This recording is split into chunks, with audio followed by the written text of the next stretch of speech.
మీకు రూట్స్ వెళ్ళడం ఇప్పుడు కొత్త కొత్త రూట్లలోకి వెళ్ళాల్సొస్తది. అసలు నేను పుట్టి పెరిగిందంతా హైదరాబాదే గానీ, పెళ్లి కాకముందు నేను ఎక్కువ ఎక్కడ ఎళ్ళలేదు. ఎక్కడికెళ్ళినా అమ్మ వాళ్ళు, మా నాన్న తీసుకెళ్తుండేది. దాని తర్వాత మా వారే. ఎక్కడికైనా ఈవెన్ కూరగాయలకెళ్ళాలని మా వారితోనే ఎళ్ళేదాన్ని నేను. ఆ! పిల్లలు చిన్నగున్న ఇంట్లో మా అత్తయ్య దగ్గర వదిలిపెట్టి, కూరగాయలకి మేమిద్దరం ఎళ్లి తీసుకొచ్చేవాళ్ళం. ఆ! నేనేదైనా కొనుక్కోవాలన్నా మా వారే తీసుకెళ్తుండే. నేను సొంతంగా ఎక్కడికి అసలు సింగిల్‌గా వెళ్లి కొన్నది అన్నది లేదు నాకసలకి.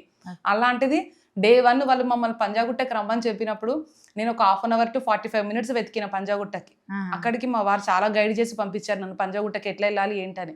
పంజాగుట్టలో నేను ఒక 45 మినిట్స్ వెతికి నాకు అది దొరకక వాళ్ళు పెట్టిన అడ్రెస్ హామ్‌స్టెక్. హ్మ్. మాకు ట్రైనింగ్ 1 వీక్ హామ్‌స్టెక్‌లో ఇచ్చారు.